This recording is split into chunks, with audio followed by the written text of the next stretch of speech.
దోస్తోళ్ళ భార్య దావకర్ల కాన్పోయిందని తెలవంగానే మనం ఎమ్మటి ఫోన్ చేస్తాం.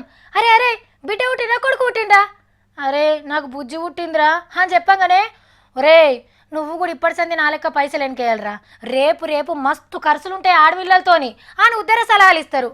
సరే కానీ అట్లే కానీ పెద్ద ఆపరేషన్ అయిందిరా, ఓ 50,000 బిల్లు కట్టాలి, ఏమన్నా ఉంటియా రాదు అని అడిగితే ఆగ చూసినవా అప్పుడే సురువైంది ఆడపిల్లలతోని ఖర్చు అని హెచ్చరిక వాడతారు. ఇక మగపొరుడైతే ఏదో పెద్ద ఉద్ధరిస్తాడు అన్నట్టు. ఈ సుంటోళ్ళు ఉంటారనే గా డాక్టర్లు చూడండి ఎంత మంచిగా అరుచుకుంటుర్రో. ఒకవేళ ఆడపిల్ల జన్మించినట్టయితే శస్త్రచికిత్స కానీ నార్మల్ డెలివరీ కానీ ఉచితంగా చేయడం జరుగుతుంది. గదన్నట్టు ముచ్చట. ఇలా దవాఖాన్ల ఆడపిల్లలు పుడితే ఫ్రీగా ఆపరేషన్ చేస్తారు, మందులు కూడా ఫ్రీగానే ఇస్తారు, పైసా తీసుకోరు. ఆదిలాబాద్ జిల్లా బైన్సాల సాయి సుప్రియ అనే ప్రైవేట్ దవాఖాన్ల గీ సౌలత్ పెట్టిండ్రు.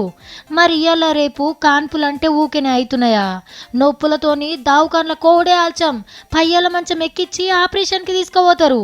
అదని ఇదని ఓ 50,000 చదివియందే తల్లి పిల్ల బయటికి రారు, ఓ 1000 తక్కువైనా ఊకోరు.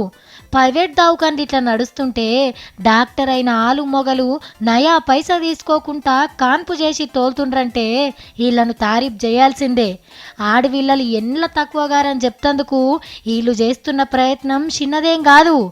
మోడీ సార్ పెట్టిన బేటీ బచావో బేటీ పడావో పథకానికి వీళ్ళను అంబాసిడర్ లెక్క పెట్టాలి. మీ కడుపులో కూడా 2 ఆడపిల్లలు పుడితే వాళ్ళకంటే అదృష్టవంతులు ఇంకెవ్వరుండరు.